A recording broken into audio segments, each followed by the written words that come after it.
of what you need from me. So the apartment complex, Clay Villa and Austin Park, we are going to do a brief 30-minute worship service, and that is going to be followed by what we hope is a massive Easter egg hunt. The fine folks in Millville are going to be helping us out. They helped us with the trunk or treat, and we are hoping to engage there, and our goal has been for a year now to get permanent space there to start a weekly Bible study. Pray that we can figure that out. I think we've got someone. We just got to check some boxes. So we're wanting to kick off our ministry there in about 2 weeks with the Easter egg hunt. That's a Thursday, Maundy Thursday. You'll get all this in your bulletin Sunday. The next day, Faith Baptist Church is hosting a Good Friday service. I happen to be one of the speakers, but don't come just because of that. Come because you get to hear someone else. But I am inviting the church to come and support them. So there'll be several churches represented there. I think we're doing I know we're doing the 7 statements of Jesus from the cross. We've done that series here. And that seems to be a popular thing here in Frankfort. It's probably the 4th time I've done one of these here in Frankfort. So I'm doing the thirsty one. I thirst. So if you want to know when to skip, you'll want to skip that saying. Does that help you, Danny? You're going to skip that one. And then that comes Easter. We've got an early service, and then we're going to do a breakfast, a potluck breakfast. So, we had a lot of food before. Let's make more food. I like eggs scrambled or over easy. I'm not going to be picky. I like sausage, bacon. I'm a man. I like anything men like. I don't want girly food. You can bring girly food. I ain't eating it. I'll tell you a quick story. One year we did this, and Annette and I were planning out the breakfast. And she said, well, what should the church bring? And I said, well, I don't know. If we just have meat and eggs, it's breakfast. That's fine. That's enough for me. And she goes, well, I'll go to Kroger and get some fruit and stuff. Bagels. Croissants. I don't know if that's a breakfast thing or not. Yeah, that's not necessary. But I'm sure all the women would love that stuff. Girl food. But anyways, so let's hop in. Judges chapter 20. And we are at the penultimate, one of my favorite words. There's a word, Danny. Penultimate chapter of Judges. Second to last. I have no idea the etymology of penultimate, how that means second to last, but I love the word. Penultimate chapter. So way this works is, of course, the last 3 chapters are a single narrative unit. Chapter 19, which we saw a few weeks ago, was the setup, the circumstances that lead to civil war. Chapter 20 is the fighting of the civil war. Chapter 21 will bring the consequences of this war. So we, Lord willing, hopefully we'll get the whole chapter. It is a fairly long chapter. So I don't know if we'll be able to read every word of it, but we want to see what becomes of this war. I grab the clicker real quick. Okay. Let's start here in chapter 20, where we see the preparation for the war. Let's just start here in verse 1, and we'll see how far we go. Then all the people of Israel came out from Dan to Beersheba, including the land of Gilead, and the congregation assembled as one man to the Lord at Mizpah. The chiefs of all the people, of all the tribes of Israel, presented themselves in the assembly of the people of God, 400,000 men on foot that drew the sword. Now the people of Benjamin heard that the people of Israel had gone up to Mizpah. The people of Israel said, tell us, how did this evil happen? And the Levite, the husband of the woman who was murdered, answered and said, I came to Gibeah that belongs to Benjamin. I and my concubine to spend the night. I want to pause there. He's going to recount what we saw in chapter 19 in a way that's favorable to him. He leaves out all the bad stuff he did, but he's going to recount what we've already read. So I'll just pause there for the sake of time. So you see that, you remember that chapter 19 ended, his concubine was dead, he went back home, he divided her up and sent the pieces out among the 11 tribes, and then they now assemble. They want to know what in the world's going on. And here the Levite is recounting that story. I just want to highlight here in verse 1, you get that phrase, from Dan to Beersheba. Now that's kind of foreign to us. It's the Bible's way of saying all of Israel. So I'll put 2 examples of that up here as 1 and 2 Samuel. That it's a way of saying that all of Israel assembled, like we would say from coast to coast. all of Israel has come, from Dan to Beer. I think that's north to south. Is anyone good at, yeah, okay. All right. Of course, we're more wide than tall. Israel's more tall than wide, so that makes sense. So all of Israel has come. You can get at least a half a dozen examples of this in the Bible. Mitzpah is where they are assembling. It was located in the tribal lands of Benjamin. So they're all assembling right near where all this happened. It's 5 miles north of where these events took place. So they are right next door to the action. And it's interesting is they are described in verse 1 as assembling as one man. Now, there's the beauty and the frustration of this chapter is it brings the full book of Judges to completion. Remember, chapter 1 begins with all of Israel is going to clear the land, right? And then what you get is Israel divided and they're under assault. And you get to the end, like, oh, look, they're finally divided, or they're finally united. This is what we want. The problem is they are united against one of their own. And so this phrase, as one man, is used 3 times in the singular chapter, verse 1, verse 8, and verse 11. And this is a book where corporate unity is hard to come by. Remember that Samson fled to Judah? And they're all like, yeah, you can have them. They were willing to give one of their own over to the Philistines. Now, as we're going to see, the Benjaminites are unwilling to turn over one of their own. So it's the opposite of Samson. In verse 2, we saw that 400,000 is numbered here. That is a massive number in the ancient world. That is not a big number for us. It would not take much from the leading nations right now with 400,000 men, soldiers, to go to war. I mean, China could do that and have that ready by the weekend. That's not counting drones and other technology. 400,000 is not a large number by modern standards. But there's only a few million people on the whole earth at this time. This is a massive number. So critics come to this number and, do what critics do because they have nothing else to do with their lives. So some will see the Hebrew word as describing clans or family units or military units. I don't know how that fixes the number issue, but if numbers like this, you worry about them historically, there's a lot of literature exploring these things that go beyond my expertise or really my interest. It's just not something that triggers me too much. So as we said, the Levite recounts everything. And then skip down to verse 8. All the people arose as one man. There's that phrase again. Saying, none of us will go to his tent, and none of us will return to his house. But now this is what we will do to Gibeah. We will go up against it by lot, and we will take 10 men of 100 throughout the tribes of Israel, and 100 of 1,000, 1,000, and 10,000 to bring provisions for the people, that when they come, they may repay Gibeah of Benjamin for all the outrage that they have committed in Israel. So all the men of Israel gathered against the city, united as one man. So basically, they agree this is an appalling thing. Now, we've read a book of a lot of appalling deeds. So when people who have been doing appalling things tell you that this is appalling, it is appalling. Okay? You ever have a friend that recommends movies and you go and watch them and you think that was a terrible movie? If that friend ever tells you this is a bad movie, one of two things is true. It is the absolute worst movie ever created in the human race, or is the absolute best movie. You've got to decide which one that is, So if Israel at this time, who have done some awful things in Judges, tells you that this is appalling, this is quite egregious. Now, it is worth noting that they are coming against their own, the tribe of Benjamin. This violates the Mosaic law, which says you do not go to war with yourself.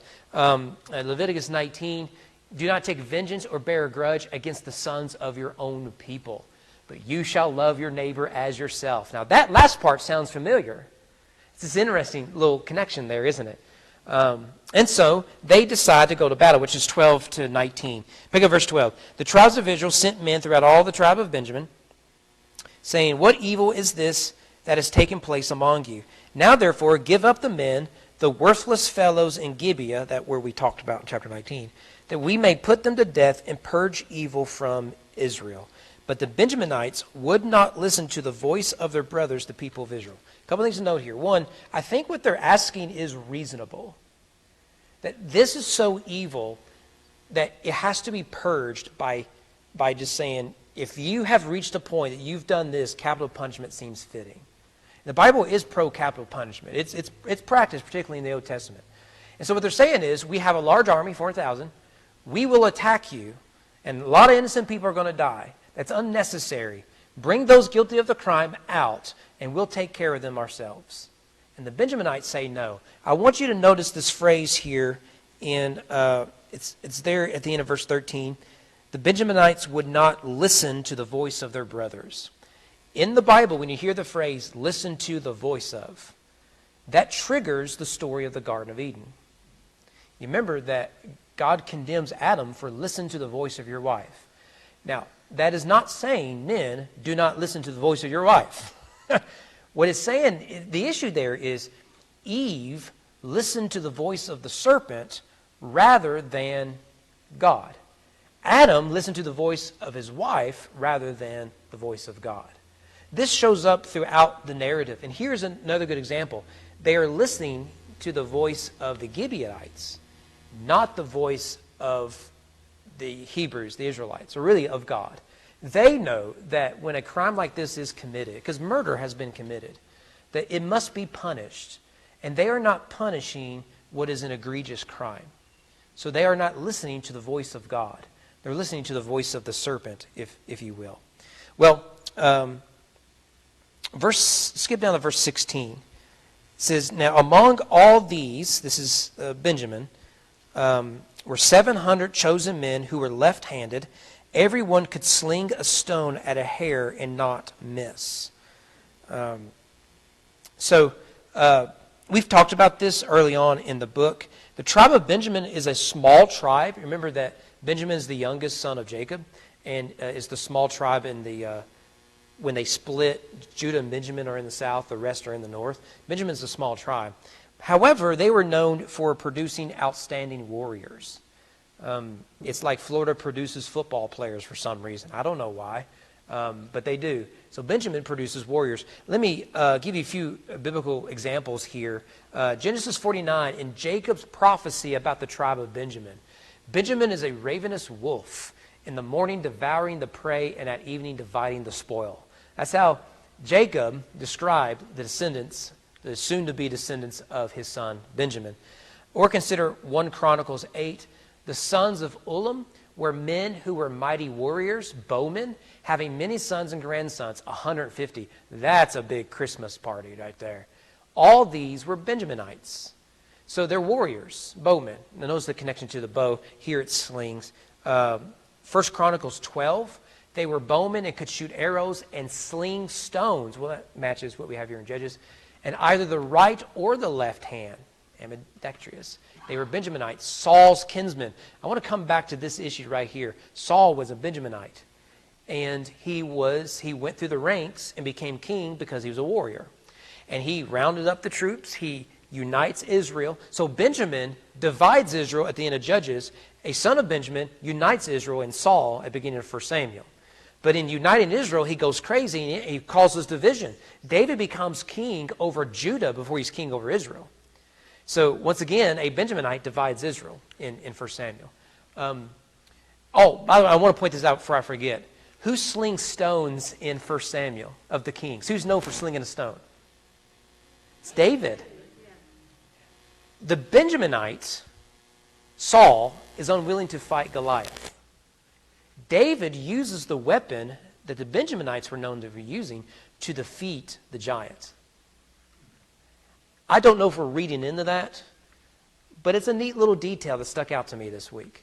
By the way, we've met 2 other Benjaminites. Well, Saul is one, so we haven't met him, but if you keep reading, you meet him. But one of the judges was likely a Benjaminite, Ehud. Remember the detail. See the right or the left? Ehud, remember he was left-handed. So he was able to sneak in because his sword wasn't on his left thigh. It was on his right thigh. And so he was able to sneak in and hiding his sword. He was able to come in and assassinate the king and sneak out. He was a warrior, and he rounds everyone up. Go down to verse 18. The people of Israel arose, went to Bethel. Bethel means house of God, be it Elohim, and inquired of God, who shall go up for us to fight against the people of Benjamin? And the Lord said, Judah shall go up first. Now, That phrase, who shall go up for us, and the answer Judah, goes all the way back to chapter 1. What's different is in chapter 1, Israel called upon the name of Yahweh. Here, Israel's calling upon the generic name of God, Elohim. Elohim just means God, and it's actually in the plural, it's gods. But when the Hebrews say it's in the singular. But it's the generic word God. Much like a lot of people talk God, they don't want to talk Jesus. When we say Jesus, we're being very specific who we're talking about. And the ancient was like that. Elohim, a lot of people would use Elohim. Only Israel said Yahweh.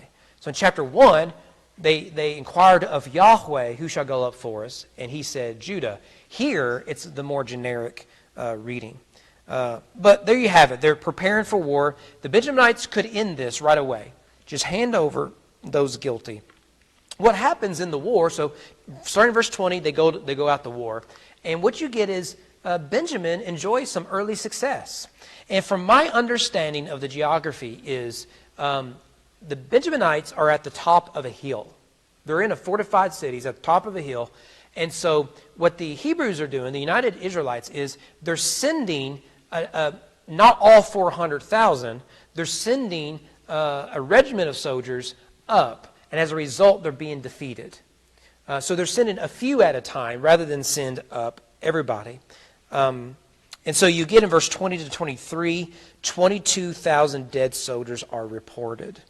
And what you'll get is that the Israelites, thinking this will be easy, it's 11 on 1, they're described as weeping. Now, again, what you're getting at the end of Judges mirrors a lot what you saw at the beginning of Judges. At the beginning of Judges, they are weeping over the land, and here they're doing it again. So Judges 2, you can see that they raise their voices and weep. They do the same thing here. And then you can read verse 24 to 26. They go back out to battle, and they suffer the same result. Now, 18,000 soldiers have died. And so what do? Is they reassemble the army, and they re-inquire of the Lord. That's verse 27. The people of Israel inquired of the Lord, for the ark of the covenant of God was there in those days.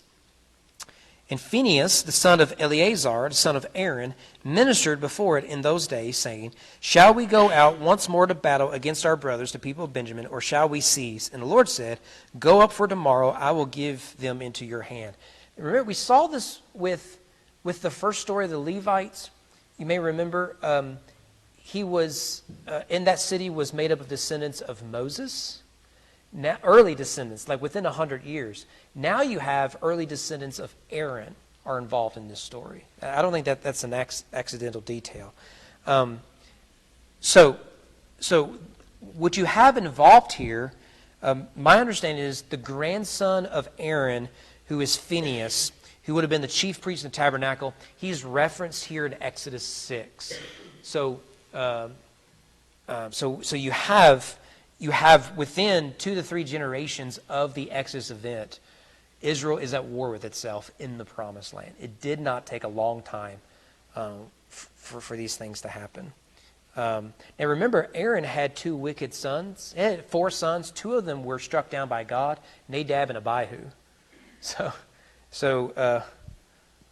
that's rough. But what's interesting, this actually helps us date the story. When I read Judges, often I think, what's 100 years after the Exodus, just kind of my head. No, not at all. Within probably 100 years, these things are happening. Well, this leads to the final victory. So the Benjaminites are successful initially, but now they're going to be defeated. Spoiler alert. And this section is the longest, and it details the third part of this war. And it comes, I think, in 3 phases. First phase starts in verse 29. It says, So Israel set men in ambush around Gibeah. And the people of Israel went up against the people of Benjamin on the 3rd day and set themselves in array against Gibeah, as at other times. People of Benjamin went out against the people and were drawn away from the city. And as at other times, they began to strike and kill some of the people in the highways, one of which goes up to Bethel and the other to Gibeah, and in the open country, about 30 men of Israel. And the people of Benjamin said, They are routed before us as at first. The people of Israel said, Let us flee and draw them away from the city to the highways. You'll see that there's 2 perspectives. It's the Benjaminites and the Israelites back and forth. That makes it confusing. Verse 33, And all the men of Israel rose up out out of their place and set themselves in array at Baal Tamar. And the men of Israel who were in ambush rushed out of their place from Meribah, and there came against Gibeah 10,000 chosen men out of all Israel. And the battle was hard, but the Benjaminites did not know that disaster was close upon them. The Lord defeated Benjamin before Israel, and the people of Israel destroyed 25,100 men of Benjamin that day. All these were men who drew the sword. We could probably add sling. So the people of Benjamin saw that they were defeated. Okay, this is phase one. It's set up as a trap. So they're going to make it look like they're going to try the same strategy if you're George W. Bush. So they're going to attack the city with a couple, 10,000 soldiers. And the Benjaminites see that and they think, well, it's going to be the same result. Another George W. quote, fool me once, shame on me. Fool me twice, just don't fool me again. I just love that. You need to watch that clip. It's so good. George W. Bush, I miss him for the entertainment reasons. And so that's the way they see it. Is okay. All right. If you're going to keep doing this, we're just going to keep killing you. Right. We're going to offend our people. But actually, this is they're fooling them. So they're attacking, and the Benjaminites get ready to defend them, and they're killing them. The same thing's happened again. But then now the Israelites flee. They don't keep fighting.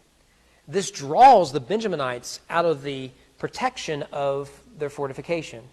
You'll notice that they're fleeing to Gibeah and everywhere, and so they're just chasing them to kill them. It's a lot easier to chase people down and kill them because they're running away from you. This is all over the Bible, that strategy. What they don't know is that the rest of the army is waiting for them to be out of Gibeah so they can attack.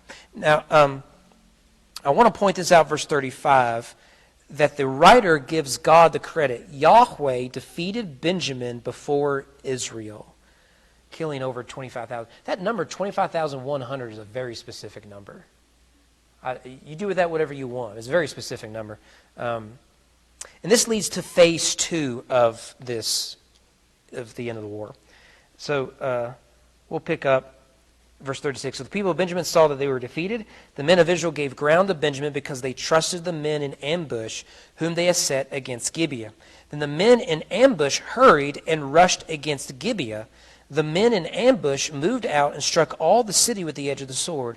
Now the appointed signal between the men of Israel and the men in the main ambush was that when they made a great cloud of smoke rise up out of the city, the men of Israel should turn in battle.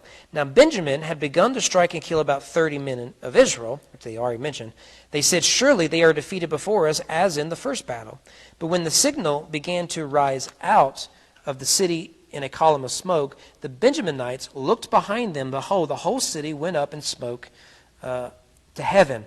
Then the men of Israel turned, and the men of Benjamin were dismayed, for they saw that disaster was close upon them. So pretty straightforward strategy is you have the first round to go up to draw the Benjamin out of the city. So while the Benjaminites are chasing those first guys and killing them, the Benjaminites start to get really cocky. They're middle school boys. Right? If you want to learn life, just remember middle school and everything will make sense. So they think, well, we're going to kill even more of them now. But then what happens is there are two ambushes. There's one ambush that's going to meet them as they chase down the Israelites. The other ambush is waiting outside the city. The city's not protected now because all the Benjaminites ran out. So they're going to come into the city and burn it to the ground. And the burning of the city is the signal for the ambush to come out against the Benjaminites, because now you have Israelites surrounding the Benjaminites, and it's a smaller army.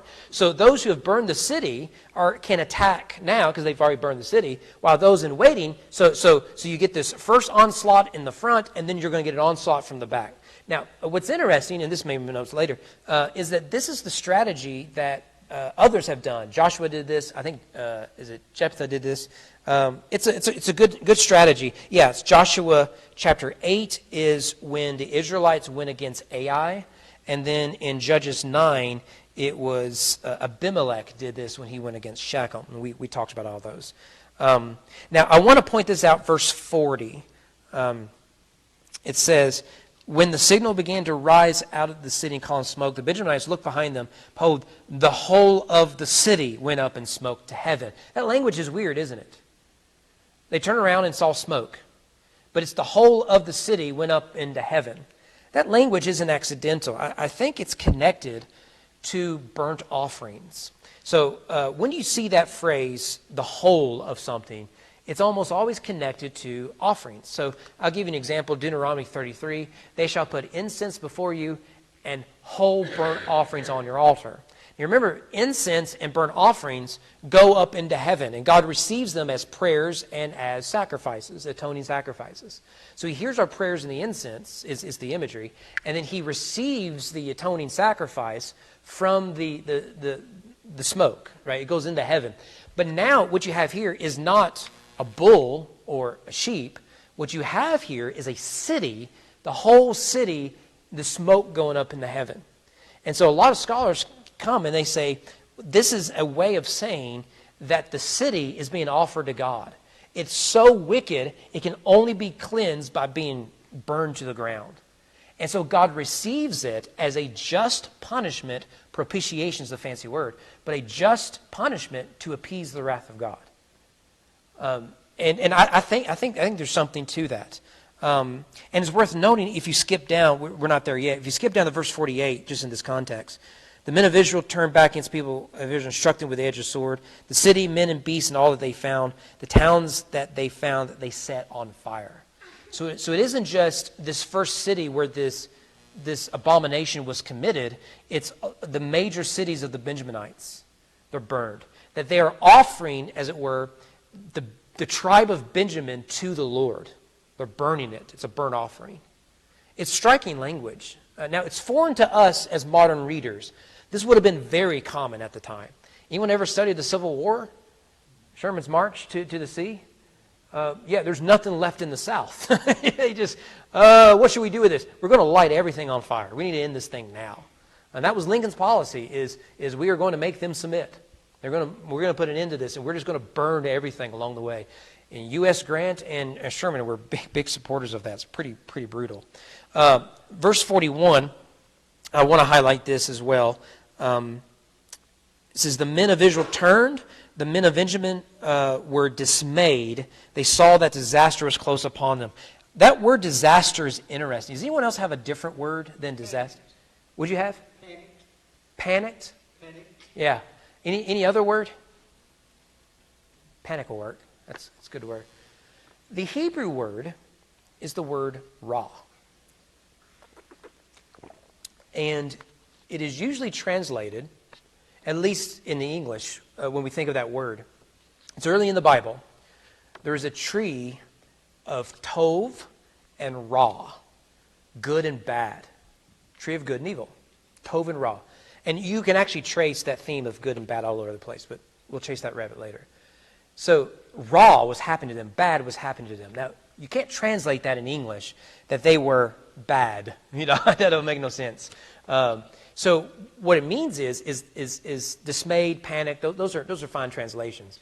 But there's irony here. What they did was wicked, and now bad things happen to them. So they've done something bad, now something bad's happened to them. That's the point of the burnt offering, is to appease the wrath of God against sin. There has to be justice done. So essentially what they've done to others is now being done to them. And so they were dismayed. They were raw. Interesting choice words there. In fact, that word raw is in chapter 20, verse 12. So go back to verse 12. I forgot about this. The tribes of Israel sent men through the tribes of Benjamin, saying, what raw is this that has taken place among you? So they call it raw, and what happens to them? They're trapped, therefore they are at raw. So what they were accused of is what they suffer. They've done evil, now evil has been done unto them as an act of justice. All right, the third phase is verse 42 to 48. So we'll pick up there, verse 42. Therefore, they turned their backs before the men of Israel in the direction of the wilderness, but the battle overtook them. This is like the story of Deborah. And those who came out of the cities were destroying them in their midst. Surrounding the Benjaminites, they pursued them and trod them down from Nohah as far as opposite Gibeah on the east. 18,000 men of Benjamin fell, all of them men of valor. And they turned and fled toward the wilderness to the rock of Rimmon. 5,000 men of them were cut down in the highways, and they were pursued hard in Gidom. 2,000 men of them were struck down. So all who fell that day of Benjamin were 25,000 men who drew the sword, all of them men of valor. But 600 men turned and fled toward the wilderness to the rock of Rimmon, and remained at the rock of Rimmon 4 months. The men of Israel turned back against the people of Benjamin and struck them with the edge of the sword, the city, men and beasts, and all that they found, and all the towns that they found they set on fire. So, realizing they are doomed, your choices are limited. You can stand and fight to the death. History's full of those examples. They decide to flee to the east. Now, for those who've been around long enough, you know that the word east is often a significant geographical point. In Genesis, east is where you go to get away from God. So when they left the Garden of Eden, they went east. When Cain killed Abel, he went and built a city to the east. What direction does Abraham go from Ur? He ends up going west. Now he has to, from your vantage points, this way. So he has to go from Ur, the Chaldeans, Babylon, goes up to Haran, and comes down Canaan. But he's going east. Or he's going west, rather. So he's going back towards God. So I do wonder if that is, we're supposed to see that. I don't know. Just to highlight the verbs there, verse 42 to 43, they turned their backs, that is, they fled from battle. They were overtaken. The word there means cling. It's the same word that describes marriage. That the Israelites came upon them, like they clung to them. They were like magnetized. North met south, and they just came upon them. They trod. It carries the idea it can mean like bending a bow, which may be a play on words. The tribe known for having bowmen is that's being done to them. I don't know, but nevertheless, they are overtaken and many of them killed. The number is significant. A total of 25,000 soldiers of the Benjaminites are killed. And as a result, particularly verse 48 makes this clear, nearly the entire tribe of Benjamin is wiped off the map. It's crazy detail to think about. Remember, this was Jacob's favorite son, next only to Joseph. And so you see that all the sons of Jacob other than Joseph come against Benjamin in the story of Joseph. They've done it again. But here it's much more violent. There, they were protective of Benjamin only because they didn't want their father to go into a deep depression again. Now they've declared war and nearly wiped them all off. So what do we do with this? I just want to make 2 quick points, and probably not, maybe we'll get out early. Probably not. There's a great quote by Winston Churchill. It says, "You can always count on the Americans to do the right thing after they've tried everything else." I think that is an accurate depiction of the United States of America. We'll make the right decision eventually. We just have to make all the wrong ones first. I think that summarizes not just this story, but the book of Judges in general. Now you get to the end, Israel is in an absolute mess. However, what you have here is essentially what God had ordered them to do from the beginning. So I put it this way: cleanse the land. They are cleansing the land finally. When Moses is walking his people through the wilderness and they're coming up on the promised land, the message is clear. You have to cleanse the land of idolatry. It doesn't mean you commit genocide and you kill everybody. We know that's not true. Rahab proves that. Not to mention they have several Egyptians with them from slavery. What it does mean is that there will be a holy war in the promised land. And you have to get rid of all the idolatry and the memory of idolatry. The story of Joshua is a repeat of the story of Noah's Ark. It's why you have giants in the land. So in Noah's Ark, you have the Nephilim, giants. in Joshua, you remember that they're worried about the promised land because of the giants. And so actually where the battles are seem to be where the giants are particularly found. You got to cleanse the land of that. Why? Because you don't want this to happen. And so the story of Judges tells the painstaking process of how Israel became Canaanized. So the purpose was you cleanse the land, and the land becomes a holy place for the nations to come in. That God will dwell among his people, and the borders will extend, and as the borders extend, more and more are brought into the umbrella of God's kingdom. But what did Israel do? They didn't cleanse the land. And so instead of influencing the nations have influenced Israel. And so what we've seen slowly in the story of Judges is the process of Canaanization. They look and act and talk and fight like Canaanites. We see this all the way back to the first battles, where you remember when they removed the thumbs and the toes? It's a weird detail because Israelites don't do that. They don't torture people. They don't mutilate people. The Canaanites do that. And right away in the story, we're thinking that's off. They're not fighting the way the Hebrews are supposed to. They're fighting like Canaanites. They're becoming Canaanites. And you remember Shamgar, probably my favorite judge, he gets one verse. He's not even a Hebrew, and he's having to deliver the Hebrews. Samson makes no effort to be a Hebrew. He wants to be a Philistine. He wants to marry a Philistine girl. He looks and acts and talks like a Philistine. And no one knows anything about Hebrew culture, even though he's walking around with long hair. He doesn't explain that to anyone until he's seduced, finally. And so what we have here is what the Israelites do to Benjamin is what they were supposed to do to the Canaanites. But they have become like the Canaanites. So on the one hand, we celebrate that Israel's finally doing the right thing. If there is to be a cleansing of the land, it's got to start among their own people, unfortunately.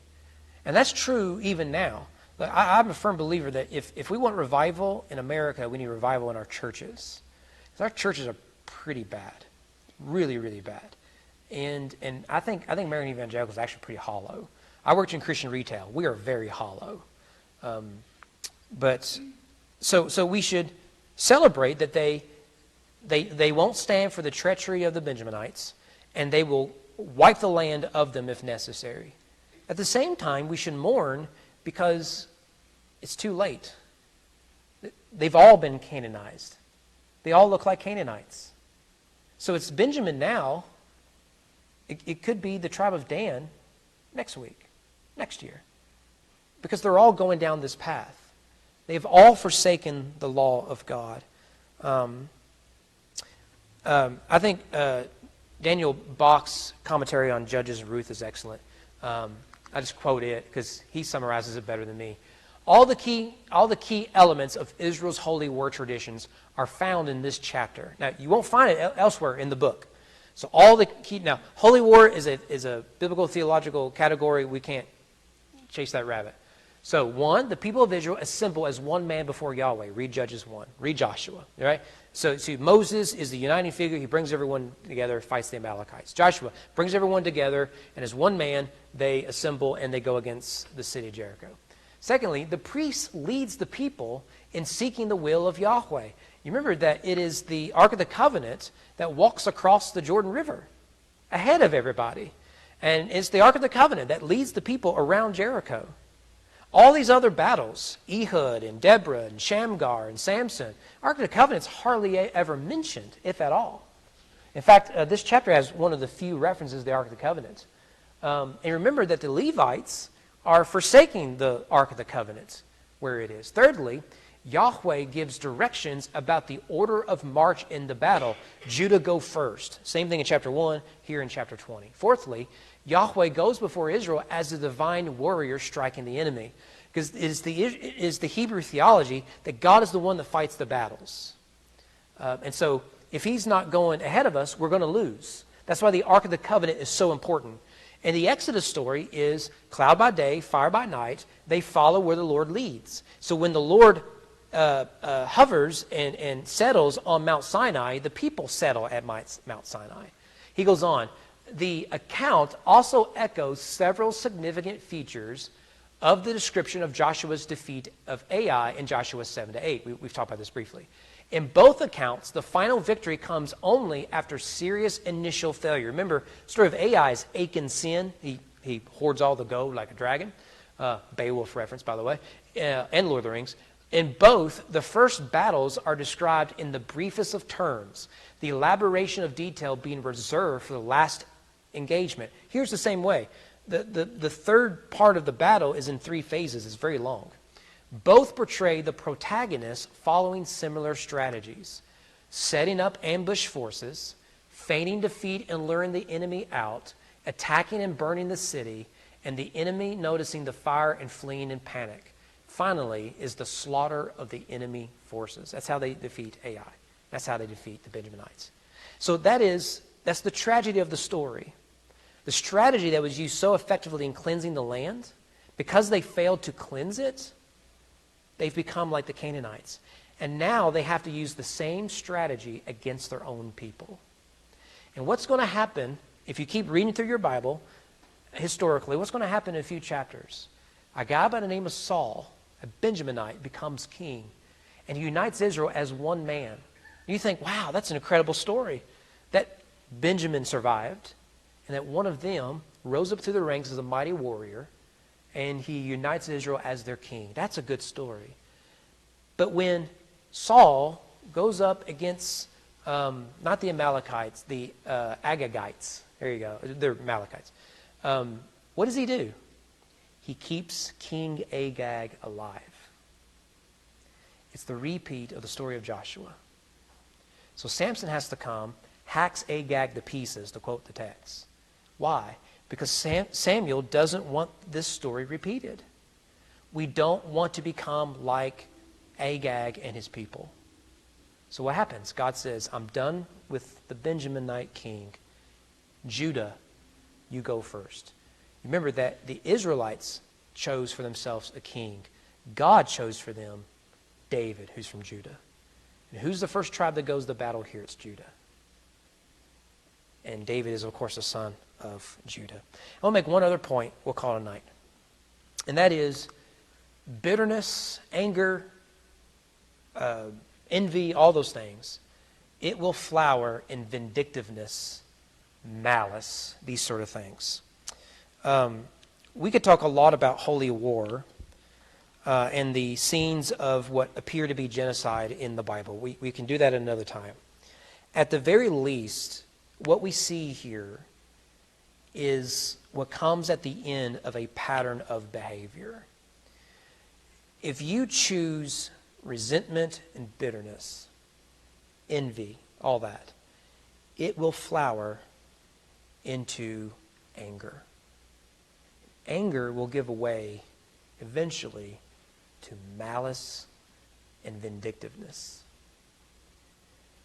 And this explains why we key each other's cars and we burn down houses and we are violent towards people. It's no longer about righting a wrong. It's about ruining and destroying someone. And once you get there, it is very hard to pull back from that emotion.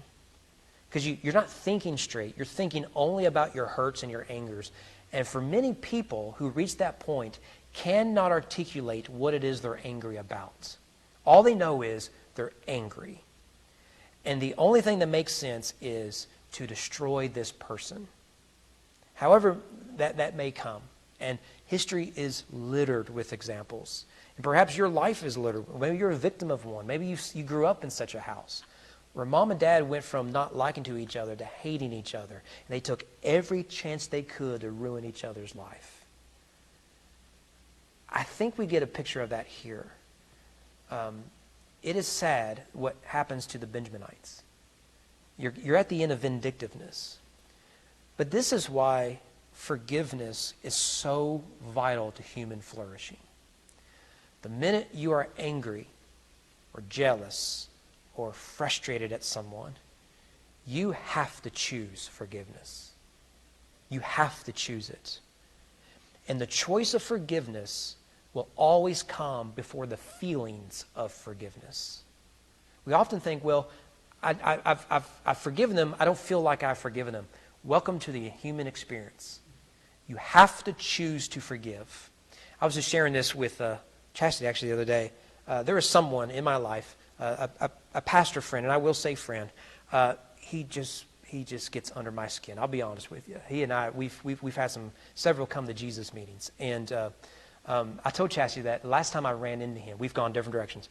Last time I ran into him, all that stuff that I thought I had forgotten and given up came back. You know that feeling. I remember when this guy said this about me, and I remember he went behind my back, and all this. I trusted him, all those sort of emotions you have. I remember, and he's just talking like nothing happened. I thought, oh, maybe he's better at that forgiveness stuff than I am. But then it hit me that this is probably going to be a 10-minute conversation. We'll probably not see each other for another 10 years. And this is, I don't know, maybe right after COVID, so it's probably been 2-3 years since I've seen him. I thought, surely, if I believe in forgiveness, I can handle a 10-minute conversation that isn't malicious or passively aggressive. I can actually ask, how's you and your wife doing? How are your grown kids doing? How's the church doing? What brings you here? Hey, do you know what we're doing in Frankfort? I'd love to tell you about it. That's hard because you think you've forgotten things, but then you have to keep choosing forgiveness. If you don't choose forgiveness, this is where it ends up. If you don't believe me, turn on your news. We Americans have gotten to the point we hate each other because we hate each other. And you've noticed there are blue states and there are red states. And if you're a red and a blue, you're going to flee the blue. If you're a blue and a red, you're going to flee the red. And so we're in our little tribes. And what happens is we watch our news that favors us. We are in an echo chamber that echoes everything that we believe and want. And what happens is I hate them because it's them. And at the end of that path is not pretty. There is no end to anger, resentment, malice, and vindictiveness. There's no end of it until there is just piles of bodies at the end, frankly. So forgiveness is so vitally important to human flourishing. And we would do well as a nation to recover it. We have got to forgive a lot of people we've blamed a lot of things in this country for. And we would do well to receive it as well. All right. How about we get out early? Danny, did we miss anything? Good deal.